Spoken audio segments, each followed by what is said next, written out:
Welcome to PsychImpact for another video, and today I would like to talk to you about the difference between the logical rational sphere and the emotional sphere.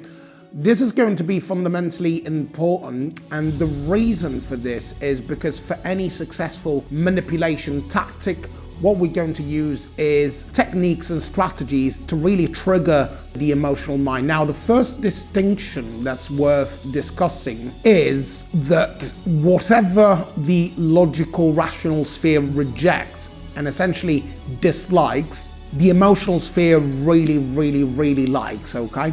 And why is this important when it comes to psychological manipulation? Because the greatest manipulators, they instinctively understand this principle. And actually, when it comes to attraction and seduction, this is also going to be massively important.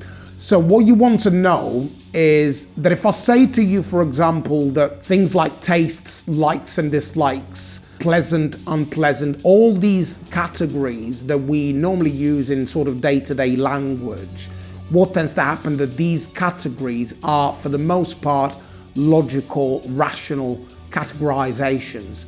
Now, anytime we're talking about, well, I like an ice cream and I like a chocolate ice cream, actually what's going on is that without you realizing, what you're expressing is a logical, rational preference.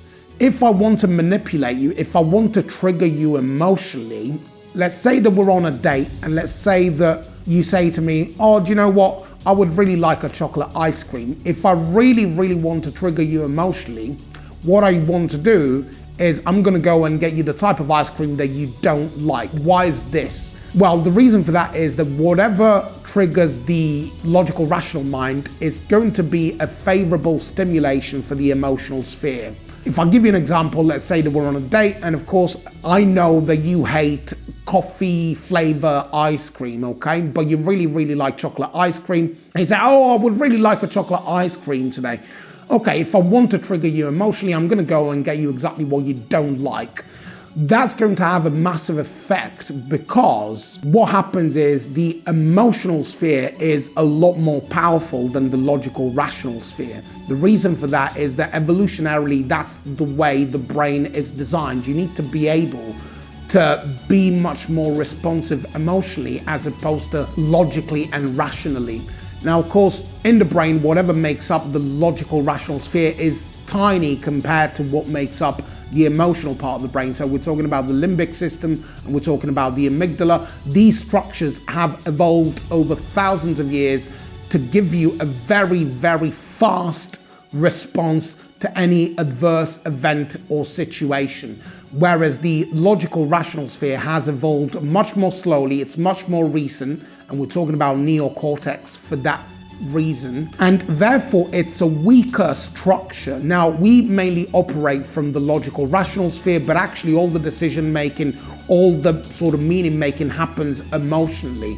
So if I can trigger you emotionally, I have the upper hand over your state of being. If I can trigger you, basically what I'm doing is I can exert a certain level of control over your emotions. If I can trigger you emotionally, you're going to be reactive, which means that I can essentially use a bunch of strategies and techniques to get you to do what I like as opposed to get you to do what you do like. We're going to talk more about these concepts, but for now I think I've left you with enough. This is something completely actionable.